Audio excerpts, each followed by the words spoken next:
പിതാവും പുത്രനും പരിശുദ്ധാത്മാവുമായ ത്രിയേക ദൈവത്തിന്റെ തിരുനാമത്തിന് എന്നേക്കും മഹത്വമുണ്ടായിരിക്കട്ടെ. ആമേൻ. കർത്താവിനാൽ ഏറ്റവും അനുഗ്രഹിക്കപ്പെട്ടവരെ, നാം നമ്മുടെ കർത്താവിൻ്റെ ഉത്ഥാന മഹത്വത്തിലേക്ക് പ്രവേശിക്കുകയാണ്.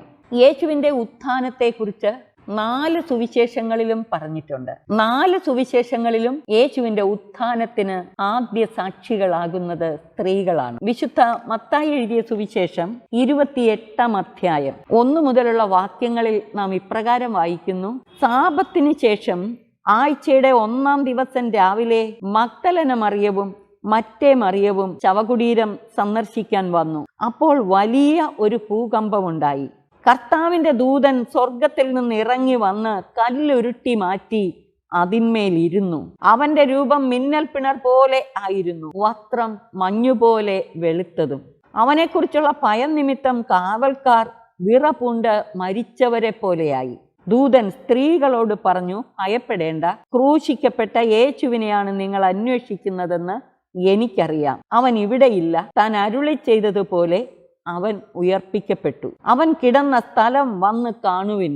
വേഗം പോയി അവന്റെ ശിഷ്യന്മാരോട് അവൻ മരിച്ചവരുടെ ഇടയിൽ നിന്ന് ഉയർപ്പിക്കപ്പെട്ടെന്നും നിങ്ങൾക്ക് മുമ്പേ ഗലീലയിലേക്ക് പോകുന്നുവെന്നും അവിടെ വെച്ച് അവരെ കാണുമെന്നും അറിയിക്കുവാൻ. മർക്കോസിന്റെ സുവിശേഷത്തിൽ സ്ത്രീകൾ അതിരാവിലെ കർത്താവിന്റെ കബറിങ്കലേക്ക് പോകുമ്പോൾ അവരുടെ ഒരു ആശങ്ക, കർത്താവിന്റെ തിരുശരീരം ഒന്ന് കാണുവാൻ ആര് കല്ലറയിൽ നിന്ന് കല്ലുരുട്ടി മാറ്റിത്തരും? പക്ഷേ കല്ലറയിങ്കൽ ചെന്നപ്പോൾ അവർ കാണുന്നത് ശൂന്യമായ തുറന്നു കിടക്കുന്ന കല്ലറയാണ്. ലൂക്കായുടെ സുവിശേഷം 24-ാം അധ്യായം 6-7 വാക്യങ്ങളിൽ നാം ഇപ്രകാരം വായിക്കുന്നു: ജീവിച്ചിരിക്കുന്നവനെ നിങ്ങൾ മരിച്ചവരുടെ ഇടയിൽ അന്വേഷിക്കുന്നത് എന്തിനാണ്? അവൻ ഇവിടെ ഇല്ല, ഉയർപ്പിക്കപ്പെട്ടു. മനുഷ്യപുത്രൻ പാപികളുടെ കയ്യിൽ ഏൽപ്പിക്കപ്പെടുകയും ക്രൂശിക്കപ്പെടുകയും 3-ാം ദിവസം ഉയർത്തെഴുന്നേൽക്കുകയും ചെയ്യേണ്ടിയിരിക്കുന്നു എന്ന് താൻ ഗലീലയിലായിരുന്നപ്പോൾ തന്നെ അവൻ നിങ്ങളോട് പറഞ്ഞത് ഓർമ്മിക്കുവിൻ. കല്ലറയിങ്കൽ നിന്ന് തിരിച്ചു വന്ന് അവർ ഇതെല്ലാം 11 പേരെയും മറ്റെല്ലാവരെയും അറിയിച്ചു. മത്തായി എഴുതിയ സുവിശേഷത്തിൽ ശിഷ്യന്മാരെ പോയി അറിയിക്കാൻ ദൂതന്മാർ സ്ത്രീകളോട് പറഞ്ഞു. മാത്രമല്ല, സ്ത്രീകൾ ശിഷ്യന്മാരെ അറിയിക്കാനായിട്ട് പോകുമ്പോൾ ഖബറടക്കം കഴിഞ്ഞ് പ്രതീക്ഷ നഷ്ടപ്പെട്ട ആ സ്ത്രീകൾ അവിടുത്തെ തിരുശരീരം ഒന്ന് കാണാമെന്ന് പ്രതീക്ഷിച്ചാണ് വന്നത്. പക്ഷേ അവൻ ഉയർത്തെഴുന്നേറ്റു എന്ന വാർത്ത കേട്ട് ശിഷ്യന്മാരെ അറിയിക്കാൻ പോകുന്ന വഴി യേശുതമ്പുരാൻ ഉത്ഥിതനായ കർത്താവ് അവർക്ക് അഭിമുഖമായി വന്ന് അവരെ അഭിവാദനം ചെയ്തു. സ്ത്രീകൾ നമ്മുടെ കർത്താവിനെ കുമ്പിട്ട് ആരാധിച്ചു. ഉത്ഥിതനുമായുള്ള കണ്ടുമുട്ടലിന്റെ അനുഭവവും സ്ത്രീകൾക്കാണ് ആദ്യം ലഭിക്കുന്നത്. വിശുദ്ധ യോഹന്നാൻ ശ്ലീഹായുടെ സുവിശേഷത്തിൽ മറിയം അതിരാവിലെ ഇരുട്ടായിരിക്കുമ്പോൾ തന്നെ കല്ലറയിങ്കലേക്ക് ചെന്നപ്പോൾ ശൂന്യമായ കല്ലറ കാണിച്ചു കൊടുത്തുകൊണ്ട് ദൂതൻ വിവരം ശിഷ്യന്മാരെ അറിയിക്കുവാൻ പറഞ്ഞു. അവൾ അത്ഭുതപ്പെട്ട് ഓടി ശിഷ്യന്മാരോട് ചെന്ന് പറയുന്നു, കർത്താവിനെ അവരെടുത്തുകൊണ്ട് പോയി, അവന്റെ ശരീരം കല്ലറയിൽ കാണുന്നില്ല. വിശുദ്ധ പത്രോസും യോഹന്നാൻ ശ്ലീഹായും ഇത് കേട്ട് ഓടി കല്ലറയിങ്കൽ വന്ന് ശൂന്യമായ കല്ലറ കണ്ടു വിശ്വസിച്ചു. പക്ഷെ മറിയം മാത്രം അവന്റെ ശരീരം എവിടെ എടുത്തുകൊണ്ടുപോയി, ആരെടുത്തുകൊണ്ടുപോയി എന്ന് ചിന്തിച്ച് കല്ലറയ്ക്ക് വെളിയിൽ കരഞ്ഞുകൊണ്ട് നിന്നു. അവൾ കരഞ്ഞുകൊണ്ടിരിക്കുമ്പോൾ കുനിഞ്ഞ് കല്ലറയിലേക്ക് നോക്കി. വെള്ളവസ്ത്രം ധരിച്ച 2 ദൂതന്മാർ യേശുവിൻ്റെ ശരീരം വെച്ചിരിക്കുന്നിടത്ത് ഒരുവൻ തലയ്ക്കലും ഇതരൻ കാൽക്കലുമായി ഇരിക്കുന്നത് അവൾ കണ്ടു. അവർ അവളോട് ചോദിച്ചു, സ്ത്രീയെ, എന്തിനാണ് നീ കരയുന്നത്? അവൾ പറഞ്ഞു, എൻ്റെ കർത്താവിനെ അവർ എടുത്തുകൊണ്ടുപോയി. അവർ അവനെ എവിടെയാണ് വച്ചിരിക്കുന്നതെന്ന് എനിക്കറിഞ്ഞുകൂടാ. ഇത് പറഞ്ഞിട്ട് പുറകോട്ട് തിരിഞ്ഞപ്പോൾ യേശു നിൽക്കുന്നത് അവൾ കണ്ടു. എന്നാൽ അത് യേശു ആണെന്ന് അവൾ മനസ്സിലാക്കിയില്ല. യേശു അവളോട് ചോദിച്ചു, സ്ത്രീയെ, എന്തിനാണ് നീ കരയുന്നത്? നീ ആരെയാണ് അന്വേഷിക്കുന്നത്? അത് തോട്ടക്കാരനാണെന്ന് വിചാരിച്ച് അവൾ പറഞ്ഞു, പ്രഭോ, അങ്ങ് അവനെ എടുത്തുകൊണ്ട് പോയെങ്കിൽ എവിടെ വെച്ചു എന്ന് എന്നോട് പറയുക, ഞാൻ അവനെ എടുത്തുകൊണ്ട് പൊയ്ക്കൊള്ളാം. യേശു അവളെ വിളിച്ചു. മറിയം. അവൾ തിരിഞ്ഞ് റബ്ബോനി എന്ന് വിളിച്ചു. യേശു പറഞ്ഞു, നീ എന്നെ തടഞ്ഞു നിർത്താതിരിക്കുക, എന്തെന്നാൽ ഞാൻ പിതാവിൻ്റെ അടുത്തേക്ക് ഇതുവരെയും കയറിയിട്ടില്ല. നീ എൻ്റെ സഹോദരന്മാരുടെ അടുത്തു ചെന്ന് അവരോട്, ഞാൻ എൻ്റെ പിതാവിൻ്റെയും നിങ്ങളുടെ പിതാവിൻ്റെയും എൻ്റെ ദൈവത്തിൻ്റെയും നിങ്ങളുടെ ദൈവത്തിൻ്റെയും അടുത്തേക്ക് ആരോഹണം ചെയ്യുന്നു എന്ന് പറയുക. പ്രിയമുള്ളവരെ, ഉയർത്തെഴുന്നേറ്റവനായ കർത്താവുമായുള്ള കണ്ടുമുട്ടലിൻ്റെ അനുഭവം സിദ്ധിച്ച സ്ത്രീകൾ, പ്രത്യേകിച്ച് മറിയം, ഉത്ഥിതനായ നാഥനെ കണ്ടുമുട്ടാൻ സാധിച്ചു. യേശുവിൻ്റെ ഉത്ഥാനത്തെക്കുറിച്ച് നാം ചിന്തിക്കുമ്പോൾ എന്താണ് ഈ ഉത്ഥാന മഹാരഹസ്യം അർത്ഥമാക്കുന്നത്? എങ്ങനെയാണ് യേശുവിൻ്റെ ഉത്ഥാനത്തെക്കുറിച്ചുള്ള ഈ വിശുദ്ധ ഗ്രന്ഥ വിവരണങ്ങൾ രൂപം കൊണ്ടത്? യേശുവിൻ്റെ ഉത്ഥാനത്തിൻ്റെ ചരിത്രപരമായ യാഥാർത്ഥ്യം അവതരിപ്പിക്കുവാൻ അത് ചരിത്രത്തിലെ ഒരു രഹസ്യമായി ഒതുക്കാൻ പറ്റുന്ന കാര്യമല്ല. ചരിത്രാതീതമായ മഹാരഹസ്യമാണ്. യേശുവിൻ്റെ ഉത്ഥാനത്തെക്കുറിച്ചുള്ള വിവരണം രൂപപ്പെടുന്നത് ഉത്ഥിതനായ കർത്താവുമായുള്ള കണ്ടുമുട്ടലിൻ്റെ അനുഭവത്തിൽ നിന്ന്. അപ്പോസ്തലന്മാരുടെ കണ്ടുമുട്ടലിൻ്റെ അനുഭവം, യേശു തന്നെ തൻ്റെ ഉത്ഥാനത്തെക്കുറിച്ച് മുൻകൂട്ടി അറിയിച്ചിരുന്ന വിവരണങ്ങൾ, ഇവയുടെ എല്ലാം പശ്ചാത്തലത്തിലാണ് ഉത്ഥാനത്തെക്കുറിച്ചുള്ള വിവരണം രൂപപ്പെടുന്നത്. പഴയ നിയമ പശ്ചാത്തലം മുതൽ മിശിഹായുടെ വരവിനെ കുറിച്ചുള്ള പ്രതീക്ഷയും ആ മിശിഹ സഹനദാസനായിരിക്കുമെന്ന പ്രവചനവും അവിടുത്തെ ഉത്ഥാന പ്രത്യാശ ഉളവാക്കുന്ന വിധത്തിലുള്ള വിവരണങ്ങളും പഴയ നിയമത്തിൽ നമുക്ക് കാണാൻ സാധിക്കും. പ്രവാചകന്മാരുടെ പ്രവചനങ്ങളിൽ, ദൈവമായ കർത്താവിൻ്റെ വാഗ്ദാനങ്ങളിൽ, പ്രത്യാശയോടെ പ്രതീക്ഷയോടെ കാത്തിരിക്കുന്ന ജനത്തിലും നമുക്ക് കാണാൻ സാധിക്കും. യെശയ്യാ പ്രവാചകന്റെ പുസ്തകം 60-ാം അധ്യായം 1 മുതൽ 3 വരെയുള്ള വാക്യങ്ങൾ നമുക്ക് ശ്രവിക്കാം. ഉണർന്ന് പ്രശോഭിക്കുക, നിന്റെ പ്രകാശം വന്നു ചേർന്നിരിക്കുന്നു. കർത്താവിന്റെ മഹത്വം നിന്റെ മേൽ ഉദിച്ചിരിക്കുന്നു. അന്ധകാരം ഭൂമിയെയും കൂരിരുട്ട് ജനതകളെയും മൂടും. എന്നാൽ കർത്താവ് നിന്റെ മേൽ ഉദിക്കുകയും അവിടുത്തെ മഹത്വം നിന്നിൽ ദൃശ്യമാവുകയും ചെയ്യും. ജനതകൾ നിന്റെ പ്രകാശത്തിലേക്കും രാജാക്കന്മാർ നിന്റെ ഉദയശോഭയിലേക്കും വരും. ഉത്ഥാന പ്രത്യാശ ഉളവാക്കുന്ന വിധത്തിലുള്ള ഒരു പ്രവചനമാണിത്. യഹൂദരെ സംബന്ധിച്ചിടത്തോളം ഈ പ്രവാചകന്മാരുടെ പ്രവചനങ്ങളും ദൈവമായ കർത്താവിൻ്റെ വാഗ്ദാനങ്ങളും ജനത്തിന്റെ പ്രതീക്ഷകളും അതോടൊപ്പം യേശുവിൻ്റെ പീഡാസഹനത്തെയും കുരിശുമരണത്തെയും ഉത്ഥാനത്തെയും കുറിച്ചുള്ള കർത്താവിൻ്റെ ആവർത്തിച്ചുള്ള പ്രവചനങ്ങളും ഇവയെല്ലാം കൂടെ ആകുമ്പോൾ തീർച്ചയായും ഉത്ഥാനത്തെക്കുറിച്ചുള്ള വിശ്വാസം അവരിൽ രൂപപ്പെടേണ്ടതാണ്. പക്ഷേ എങ്കിലും ശിഷ്യഗണം പോലും വിശ്വസിച്ചില്ല. സ്ത്രീകൾ പറഞ്ഞത് അപ്പോസ്തലന്മാർ വിശ്വസിച്ചില്ല. എമ്മാവൂസിലേക്ക് പോയ ശിഷ്യന്മാരുടെ ഉദാഹരണം ലൂക്കായുടെ സുവിശേഷത്തിൽ നാം കാണുന്നല്ലോ. 1 കൊരിന്ത്യസ് 15-ാം അധ്യായത്തിൽ ഉത്ഥിതനായ കർത്താവിൻ്റെ പ്രത്യക്ഷീകരണ അനുഭവത്തെക്കുറിച്ചുള്ള വ്യക്തമായ വിവരണം നൽകുന്നു. സഹോദരരെ, നിങ്ങൾ സ്വീകരിച്ചതും നിങ്ങളുടെ അടിസ്ഥാനമായി നിലകൊള്ളുന്നതും നിങ്ങൾക്ക് രക്ഷ പ്രദാനം ചെയ്യുന്നതുമായ സുവിശേഷം ഞാൻ എപ്രകാരമാണ് നിങ്ങളോട് പ്രസംഗിച്ചതെന്ന് ഇനി നിങ്ങളെ അനുസ്മരിപ്പിക്കാം. നിങ്ങൾ അചഞ്ചലരായി അതിൽ നിലനിന്നാൽ നിങ്ങളുടെ വിശ്വാസം വ്യർത്ഥമാവുകയില്ല. എനിക്ക് ലഭിച്ചത് സർവപ്രധാനമായി കരുതി ഞാൻ നിങ്ങൾക്ക് ഏൽപ്പിച്ചു തന്നു. 4 മുതലുള്ള വാക്യങ്ങൾ വിശുദ്ധ ലിഖിതങ്ങളിൽ പറഞ്ഞിട്ടുള്ളതുപോലെ ക്രിസ്തു നമ്മുടെ പാപങ്ങൾക്ക് വേണ്ടി മരിക്കുകയും സംസ്കരിക്കപ്പെടുകയും എഴുതപ്പെട്ടിരിക്കുന്നത് പോലെ 3-ാം നാൾ ഉയർപ്പിക്കപ്പെടുകയും ചെയ്തു. ഈ വിശ്വാസത്തിൽ സ്ഥിരതയോടെ നിൽക്കാൻ വിശ്വാസികളെ പൗലോസ്ലീഹ ആഹ്വാനം ചെയ്യുകയാണ്. അവൻ കേപ്പായ്ക്കും പിന്നീട് 12 പേർക്കും പ്രത്യക്ഷനായി. അതിനുശേഷം ഒരുമിച്ച് 500-ലധികം സഹോദരന്മാർക്കും പ്രത്യക്ഷനായി. അവരിൽ ഏതാനും പേർ മരിച്ചുപോയി, മിക്കവരും ഇന്നും ജീവിച്ചിരിപ്പുണ്ട്. പിന്നീട് അവൻ യാക്കോബിനും തുടർന്ന് മറ്റെല്ലാ അപ്പോസ്തലന്മാർക്കും കാണപ്പെട്ടു. ഏറ്റവും ഒടുവിൽ അകാലജാതൻ എന്ന പോലെ എനിക്കും അവിടുന്ന് പ്രത്യക്ഷനായി. ഉത്ഥാനത്തെക്കുറിച്ചുള്ള പ്രബോധനം പൗലോസ്ലീഹ പറയുന്നത് അപ്പോസ്തലന്മാരുടെ അനുഭവത്തിൽ നിന്ന് വിശുദ്ധ ലിഖിതങ്ങളിൽ എഴുതപ്പെട്ടിട്ടുള്ളതിൻ്റെ വെളിച്ചത്തിലും അവസാനം അകാലജാതൻ എന്ന പോലെ തനിക്കും ഉത്ഥിതനായ കർത്താവുമായുള്ള ആ കണ്ടുമുട്ടലിന്റെ അനുഭവം. ഈ അപ്പസ്തോലന്മാരുടെ അനുഭവത്തിൽ നിന്ന് ആണ് ഉത്ഥാനത്തെ സംബന്ധിച്ചുള്ള സുവിശേഷം പ്രഘോഷിക്കപ്പെടുന്നത്. 1 കൊരിന്ത്യർ 15:14 പൗലോസ്ലീഹ പറയുന്നു, ക്രിസ്തു ഉയർപ്പിക്കപ്പെട്ടില്ലെങ്കിൽ ഞങ്ങളുടെ പ്രസംഗം വ്യർത്ഥമാണ്, നിങ്ങളുടെ വിശ്വാസവും വ്യർത്ഥം. അപ്പസ്തോല പ്രവർത്തനങ്ങളിലും ഉത്ഥാനത്തെ സംബന്ധിച്ച വ്യക്തമായ പ്രബോധനം നമ്മൾ കാണുന്നു.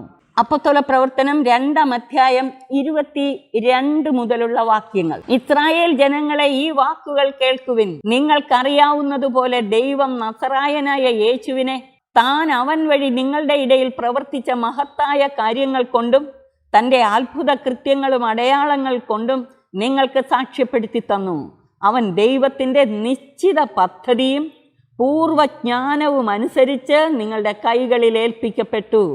അധർമ്മികളുടെ കൈകളാൽ അവനെ നിങ്ങൾ കുരിശിൽ തറച്ചു കൊന്നു. എന്നാൽ ദൈവം അവനെ മൃത്യുപാശത്തിൽ നിന്ന് വിമുക്തനായി ഉയർപ്പിച്ചു. കാരണം അവൻ മരണത്തിൻ്റെ പിടിയിൽ കഴിയുക അസാധ്യമായിരുന്നു. ദാവീദ് അവനെക്കുറിച്ച് പറഞ്ഞിരിക്കുന്നു, ഞാൻ കർത്താവിനെ എപ്പോഴും കൺമുമ്പിൽ ദർശിച്ചിരുന്നു. ഞാൻ പതറിപ്പോകാതിരിക്കാൻ അവിടുന്ന് എൻ്റെ വലതുവശത്തുണ്ട്. എൻ്റെ ഹൃദയം സന്തോഷിച്ചു, എൻ്റെ നാവ് സ്തോത്ര ഗാനമാലപിച്ചു. എൻ്റെ ശരീരം പ്രത്യാശയിൽ നിവസിക്കും. എന്തെന്നാൽ എൻ്റെ ആത്മാവിനെ അവിടുന്ന് പാതാളത്തിൽ ഉപേക്ഷിക്കുകയില്ല. അവിടുത്തെ പരിശുദ്ധൻ ജീർണിക്കാൻ അവിടുന്ന് അനുവദിക്കുകയുമില്ല. ദൈവം മുൻകൂട്ടി അറിയിച്ചിരുന്നതനുസരിച്ച്, ദൈവത്തിൻ്റെ നിശ്ചിത പദ്ധതി അനുസരിച്ച് ദൈവം അവനെ ഉയർപ്പിച്ചു. ജീവന്റെ നാഥനെ നിങ്ങൾ വധിച്ചു, എന്നാൽ ദൈവം അവനെ മരിച്ചവരിൽ നിന്ന് ഉയർപ്പിച്ചു.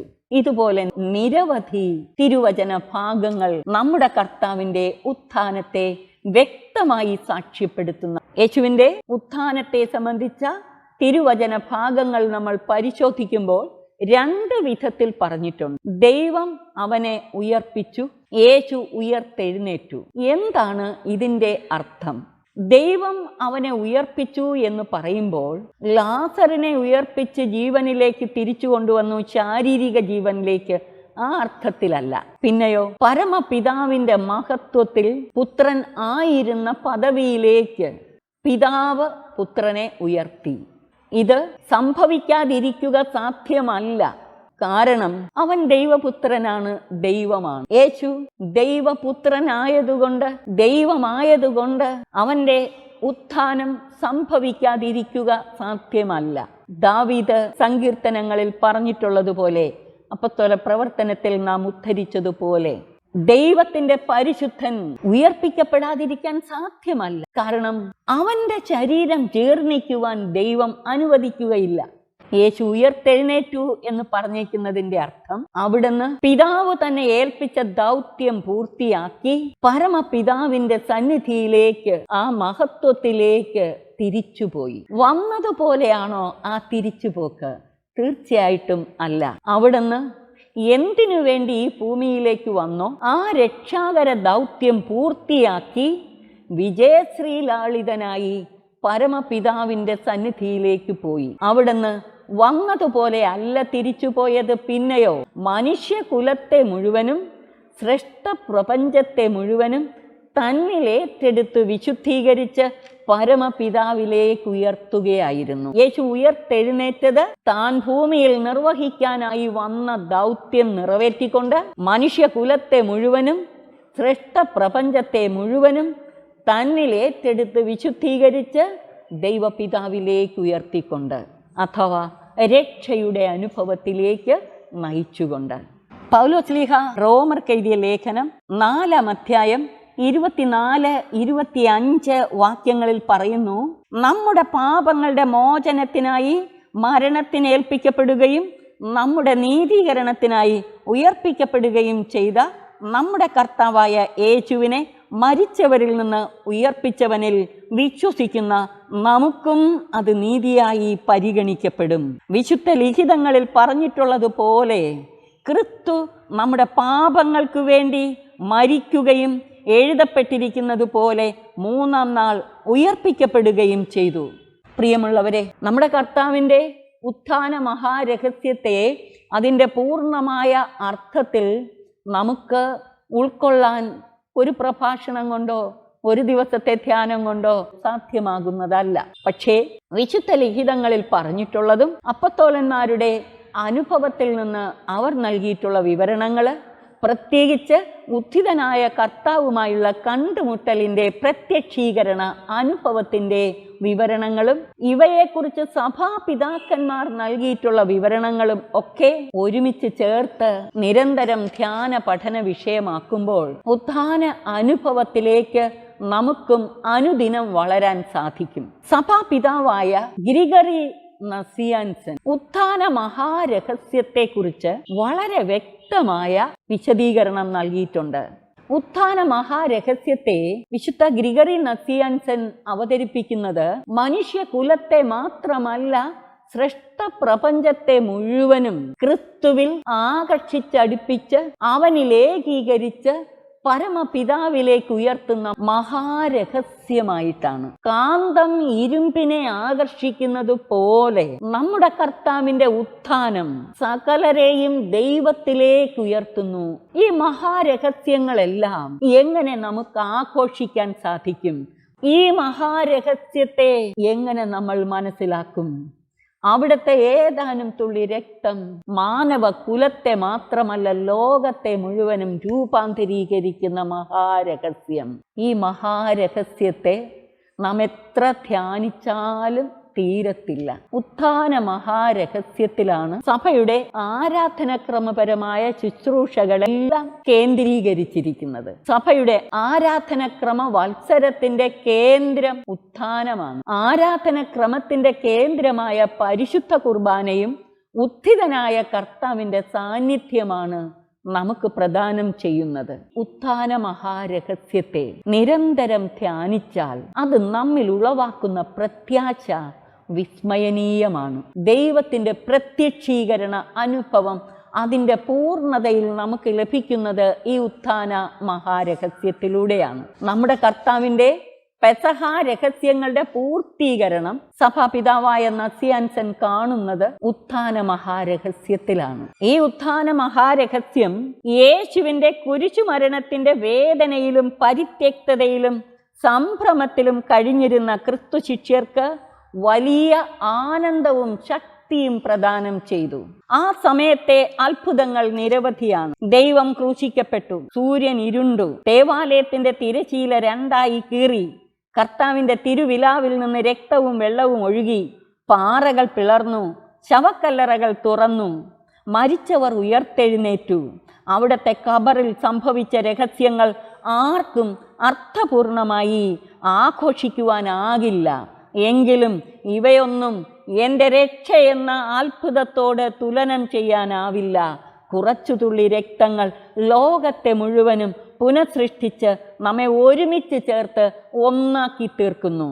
ഉത്ഥാനത്തിൽ വിശ്വസിക്കുന്ന നമ്മുടെയൊക്കെ ജീവിതങ്ങളിൽ യേശുവിൻ്റെ ജീവിതത്തിലൂടെ സംഭവിച്ചതുപോലെ തൻ്റെ സഹനങ്ങളെല്ലാം ലോകത്തിൻ്റെ വിശുദ്ധീകരണത്തിനും രക്ഷയ്ക്കുമായി പുത്രൻ തമ്പുരാൻ സമർപ്പിച്ചതുപോലെ നാം നമ്മുടെ ജീവിതത്തിലുണ്ടാകുന്ന ക്ലേശങ്ങളെയും സഹനങ്ങളെയും ലോകത്തിൻ്റെ മുഴുവൻ പാപ പരിഹാരാർത്ഥം സമർപ്പിച്ചുകൊണ്ട് ലോകത്തെ വിശുദ്ധീകരിച്ച് ദൈവത്തിലേക്ക് ഉയർത്തുവാൻ യേശുവിൻ്റെ ഉത്ഥാനത്തിൽ സകലരെയും പങ്കുകാരാക്കാൻ തക്ക വിധം ഒരു സമർപ്പണം നമ്മുടെ ജീവിതത്തിൽ നടക്കണം.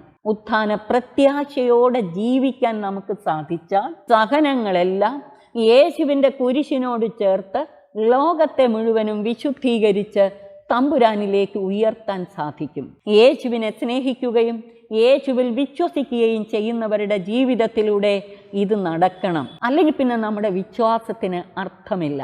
അതുകൊണ്ട് ജീവിതത്തിലെ ക്ലേശങ്ങളും ദുരിതങ്ങളും ആവലാതിയും പിറുപിറുപ്പും കൂടാതെ സന്തോഷത്തോടെ വിശ്വാസപൂർവം ദൈവ സ്നേഹത്തെ പ്രതി ഏറ്റെടുക്കാനും ആ സഹനങ്ങളൊന്നും നിഷ്ഫലമാകാതെ കർത്താവിൻ്റെ കുരിശിനോട് ചേർത്ത് സമർപ്പിച്ചുകൊണ്ട് ലോകത്തെ വിശുദ്ധീകരിക്കാനായി സമർപ്പിക്കണം. സഭാപിതാവായ മാക്സിമൂസ് പറയുന്നു, പ്രപഞ്ചത്തിന്റെ ആചാര്യനായ മനുഷ്യൻ തനിക്ക് ചുറ്റുമുള്ള സ്ഥലകാല വൈപരീത്യങ്ങളെ തന്നിൽ ഏറ്റെടുത്ത് വിശുദ്ധീകരിച്ച് നിത്യപുരോഹിതനായ ക്രിസ്തു വഴി പരമപിതാവിലേക്ക് ഉയർത്തണം. ഇത് നമ്മുടെ ധർമ്മമാണ്. ഉത്ഥാന മഹാരഹസ്യം നമ്മളിൽ നിന്ന് ആവശ്യപ്പെടുന്നത് ഇതാണ്. പ്രിയമുള്ളവരെ, ഉത്ഥാനത്തിൻ്റെ അർത്ഥവ്യാപ്തി നിരന്തരം ധ്യാനിച്ച് അതിൻ്റെ പൂർണ്ണതയിൽ ഉൾക്കൊള്ളുന്നതിന് ഉത്ഥാനം നമുക്ക് നൽകുന്ന 5-6 പ്രധാനപ്പെട്ട സന്ദേശങ്ങൾ നമ്മുടെ ഹൃദയത്തിൽ സംഗ്രഹിച്ച് ധ്യാനിക്കാനായി നമുക്ക് ശ്രമിക്കാം. ഒന്നാമതായി, യേശു തമ്പുരാൻ തൻ്റെ പീഡാസഹനത്തിലൂടെയും കുരിശു മരണത്തിലൂടെയും ലോകത്തെ മുഴുവനും വിശുദ്ധീകരിച്ച് പരമപിതാവിലേക്ക് ഉയർത്തി. യേശുവിൻ്റെ ബലി എന്നേക്കുമായുള്ള ഏക ബലിയർപ്പണമാണ്. ആ എന്നേക്കുമുള്ള ഏക ബലിയിലൂടെ ലോകത്തെ മുഴുവനും വിശുദ്ധീകരിച്ച് പരമപിതാവിലേക്ക് ഉയർത്തി എന്ന സത്യം നമുക്ക് വിസ്മരിക്കാതിരിക്കാം. രണ്ടാമതായി, കർത്താവ് ഉയർത്തെഴുന്നേറ്റു എന്ന് പറയുമ്പോൾ അവിടുന്ന് ഇന്നും നമ്മോടൊത്ത് ജീവിക്കുന്നു എന്നർത്ഥം. കാലത്തിനതീതനെങ്കിലും അവിടുന്ന് കാലത്തിൽ മനുഷ്യനായി ജീവിച്ചു, മരണത്തെ ജയിച്ചു ഉയർത്തെഴുന്നേറ്റുകൊണ്ട് ദൈവപിതാവിൻ്റെ നിത്യതയിലേക്ക് കരേറി. ദൈവപിതാവിൻ്റെ നിത്യതയിലേക്ക് കരേറിയ പുത്രൻ തമ്പുരാൻ ഇന്നും എന്നും നമ്മോടൊത്തായിരിക്കും. അവിടുന്ന് എന്നും നമുക്ക് ഇമ്മാനുവേൽ തന്നെ ആയിരിക്കും. യേശു കർത്താവ് ഇന്നും ജീവിക്കുന്നു, എന്നും ജീവിക്കുന്നു, നമ്മോടൊത്ത് ജീവിക്കുന്നു. ഉത്ഥാന മഹാരഹസ്യം അതാണ്. യേശുവിൻ്റെ പരസ്യ ജീവിത കാലത്ത് ഈ കാലത്തിൽ ജീവിച്ചത് തീർച്ചയായും പരിമിതമായ കാലയളവിൽ മാത്രം. പക്ഷേ അവൻ പിതാവിൻ്റെ മഹത്വത്തിലേക്ക് തൻ്റെ ദൗത്യം പൂർത്തിയാക്കി പ്രവേശിച്ചതോടെ ലോകത്തിലുള്ള തൻ്റെ സജീവ സാന്നിധ്യം ഉറപ്പുവരുത്തുകയാണ്. അപ്പോൾ അവിടുന്ന് ഇന്നും ജീവിക്കുന്നു, എന്നും നമ്മോട് കൂടെ ഉണ്ട്, നമ്മോട് കൂടെയുള്ള ദൈവം. മൂന്നാമതായി, ഖബറ് പൊളിച്ചുയർത്തെഴുന്നേറ്റ നാഥൻ അസാധ്യമായവ സുസാധ്യമാക്കുന്നവനാണ്. 4, നമ്മുടെ കർത്താവിൻ്റെ ഉത്ഥാനം സമാധാനവും ആനന്ദവും പ്രദാനം ചെയ്യുന്നതാണ്. അസ്വസ്ഥതകൾ അകറ്റി, ഭയമകറ്റി നമുക്ക് സമാധാനവും ആനന്ദവും പ്രദാനം ചെയ്യുന്നതാണ്. നമ്മുടെ കർത്താവിൻ്റെ കുരിശു മരണം കഴിഞ്ഞ് ഭയചകിതരായിരുന്ന അപ്പോസ്തലന്മാർക്ക് കർത്താവ് പ്രത്യക്ഷപ്പെട്ടത് നിങ്ങൾക്ക് സമാധാനം എന്ന് പറഞ്ഞുകൊണ്ടാണല്ലോ. യേശുവിനെ കണ്ട് അപ്പോസ്തലന്മാർ സന്തോഷിച്ചു, ആനന്ദിച്ചു. ഉത്ഥാനം സമാധാനവും ആനന്ദവും സംതൃപ്തിയും പ്രദാനം ചെയ്യുന്നതാണ്. 4, ഉത്ഥാന മഹാരഹസ്യം വിശ്വാസികളുടെ എല്ലാം ഉത്ഥാനത്തിൻ്റെയും സ്വർഗീയ ഭാഗ്യത്തിൻ്റെയും അച്ചാരമായി നിലകൊള്ളുന്നു.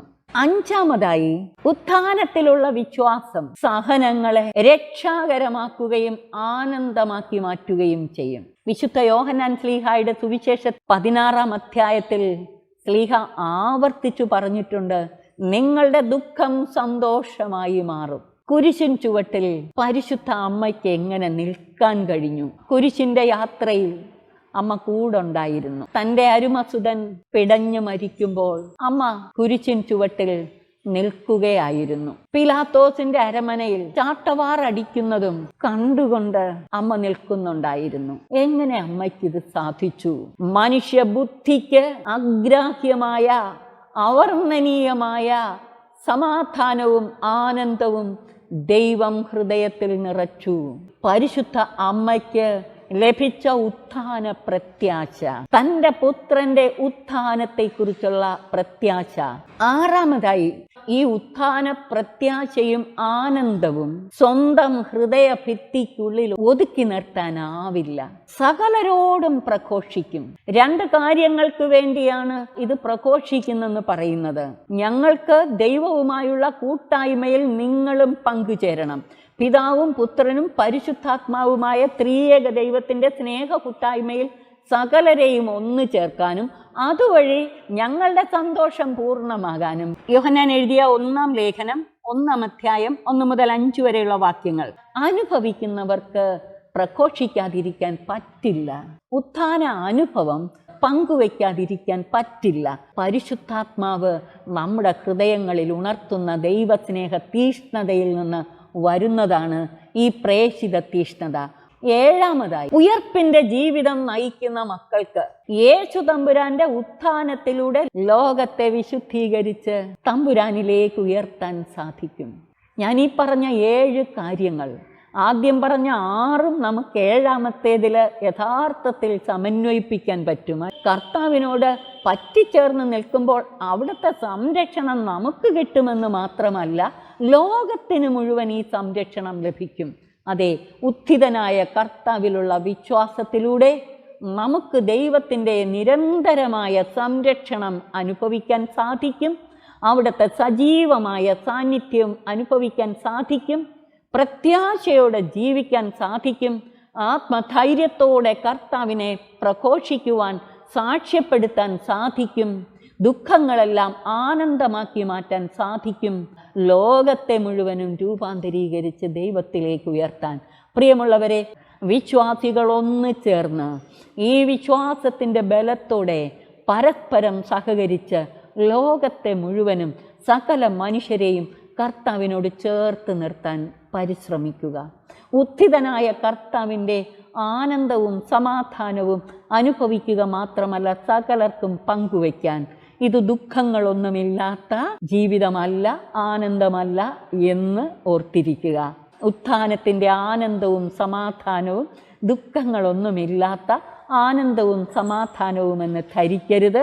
മറിച്ച് ദുഃഖങ്ങൾക്ക് മധ്യേ നിറഞ്ഞു നിൽക്കുന്ന ആനന്ദം, ഉത്ഥാന പ്രത്യാശയുടെ ആനന്ദം. ആത്മനൊമ്പരമുണ്ട്, പക്ഷെ ആ ആത്മനൊമ്പരത്തിനപ്പുറത്ത് വലിയൊരു പ്രത്യാശ. ആ പ്രത്യാശ ഇല്ലാതെ ആർക്കും ഈ സാഹചര്യങ്ങളെ തരണം ചെയ്യാൻ പറ്റില്ല.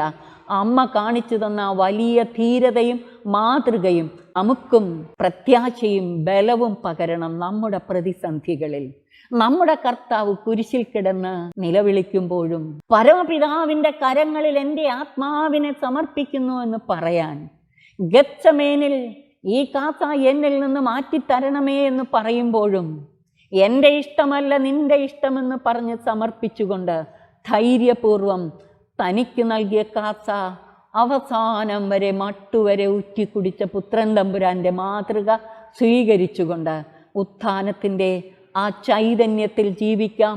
ലോകത്തെ രൂപാന്തരീകരിച്ച് ത്രിത്വൈക ദൈവത്തിൻ്റെ സ്നേഹ കൂട്ടായ്മയിൽ ഒന്നിപ്പിക്കുകയാണ് നമ്മളെല്ലാവരുടെയും ദൗത്യമെന്ന് നമുക്കോർക്കാം. അതിന് നമ്മെ സഹായിക്കുന്ന സഹായകനായ പരിശുദ്ധാത്മാവിൻ്റെ കരങ്ങളിലും ദൈവകൃപയിലും നമുക്ക് ആശ്രയിച്ചുകൊണ്ട് നമ്മെ തന്നെ സമർപ്പിക്കാം. ഈ രൂപാന്തരീകരണവും ഐക്യവും ത്രിത്വൈക ദൈവത്തിൻ്റെ സ്നേഹ കൂട്ടായ്മയിൽ സകലരെ ഒന്നിപ്പിക്കുന്നതിന്, ദൈവത്തെ മഹത്വപ്പെടുത്തുന്നതിനും ദൈവത്തിൻ്റെ തിരുഹിതം പൂർത്തിയാക്കുന്നതിനും നമ്മുടെ കർത്താവിൻ്റെ മഹത്വപൂർണമായ പുനരാഗമനത്തിന് വഴിയൊരുക്കുന്നതിനുമായി തീരട്ടെ.